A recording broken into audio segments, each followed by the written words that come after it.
dole ki haƙuri da matar da mijinki ke so. Na rantse da girman zatin Allah. Ki bar ganin ya auro ku, kin ya aure ki, ya zo ya aure ta ko ya sake auren wata ko an ka miki ta hudu. Dole ki haƙuri da wacce yake so. Abinda take mai ba kya yi mai. Ko da gidan ku ai ɗakin ku ba ɗaya ba. Dole ki haƙuri da matar da mijinki ke so. Me ya tafi ni da shi kaza, ta fi ki da abu da yawa. Yanzu na kula aure idan baki zuwa uwar gida ba sai aga kaman kai zina ma kake da mijinka. Ban na son in yi zagi. Dole ki haƙuri, dole ki haƙuri, dole Allah ya halatta, dole ki haƙuri wallahi. Ki bi malamanki, ki bi bokayenki, idan kin ga dama ki raba su, na rantse da girman zatin Allah sai sun dawo sun ci gaba da zama. Kuma bakin cikin da kika experience da farko sai ya ninninka wanda zaki gani. Kun hana mata su zauna lafiya, wai ku uwar gida, ke uwar gida. Hauka ake yi? Allah ya ce ya aure 1 2 3 4. Ya aura kin zo kina nuna kamar ita amarya kan kamar zina ma take da mijinta. Sai ku mai da aure kaman ko kadai shikenan kin zuwa uwar gida, kaddara ce. Uban waye yake so ya zuwa amarya ko a ta 3 ko a ta 4? Kowa bai ki ba shine uwar gida. Amma Allah ya kaddara ya hukunta dole zaki zo a ta 2 ko a ta 3 ko a ta 4. Ke kin zo a ta farko ki ce ke lalle ba za a aure miki miji ba. Ke waye? Ki je ki ci gaba da bin malamai da bokaye ki raba su. Na rantse da Allah in dai yana kaunarta tana kaunarsa wallahi aikin ki sai ya karye. Ko ki mutu ki ba ƴaƴan ta zo ta rike. Mu ga yanda zaki yi.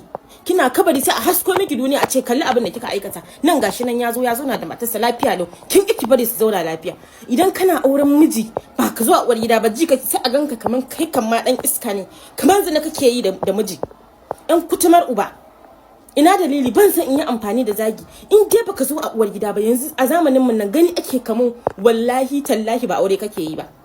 Sai aga kaman kai fa ba miji bane da kai, kaman dadura ma kake yi. See me see trouble. To ki cigaba da bin malamanki da bokayenki sister, na rantse da Allah ki raba su. Idan kika raba su duk abin da suka aikata bayan aure ke kika janyo. Wuta dai 50-50 za ku yi da ke da mijin. Ai in dai zaka raba aure to kana cikin masifa da bala'i. Kuma dai aure dai in kika yi shekara 1000 na zo nayi kwana daya matsayin mu daya, ki tura kirji in tura kirji, ki buge ni in buge ki. Wannan shine gaskiya. Ina dalili in kika zo amarya sai ka rinka jin ka a takure a makale kaman ba aure kake yi ba. Sai fa kun yi hakuri domin dole sai an aure mazajen ku, billahi lazi sai an yi aure, sai an aure mazajen ku an zauna lafiya.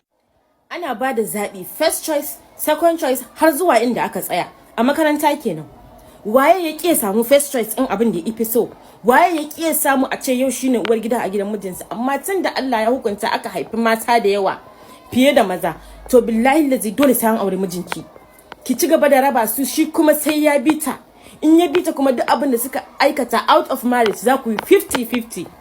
Ya dauki kasan shi ma ki ke ma ki dauki naki tunda ke kika raba kauna. Kuma sai an aure mazajen ku suwaye. Ita fa mace idan bata zuwa uwar gida ba yanda kai haba. Ni gaskiya am tired, ina magana ne da yawun na kasa da uwar gida har zuwa ƙarshe. Ina dalili? Na ce ina dalili? Ke in ba auren miji mamarsa za ta haihuwa shi, in ta haife shi ke ka aure shi. Kuma ganin kin haifi ƴaƴa mata ki ce ke ba za a aure mijinki ba. Who are you? Who the hell do you think you are? Waye ke? Haba, tsakani da Allah fa. Duk abin da za ku faɗa ku faɗa. Ina nan ina zaman jiran ku a comment section. Duk abin da za ku faɗa ku faɗa. Nothing is going to change. Sai an aure mazajen ku, sai an aura kuma sai an zauna da su lafiya. Ki raba auren ya bita ku samu 50-50 cikin zunubi. Ko ki mutu.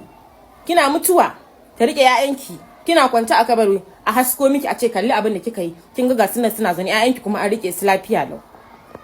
Ba a yi wa da dukiya mugunta. Baka san wanda zai rike maka naka ba, ina dalilin ma na wani mugunta. Kai sai Allah ya kashe ka, dan da ka walakanta ya zo ya zamanto shine zai rike maka ƴaƴanka. Haba, ni wallahi na gaji da wannan lamarin naku. Ke mace in dai ba uwar gida ba kaman da kike da miji? To Allah ya shirye mu. Allah ya shiryar da mu. Sai ki daina haifan ƴaƴa mata, ki ci gaba da haifan ƴaƴa maza. Su ne dai zaki fito da baki ki ce ha ha ha ha ha.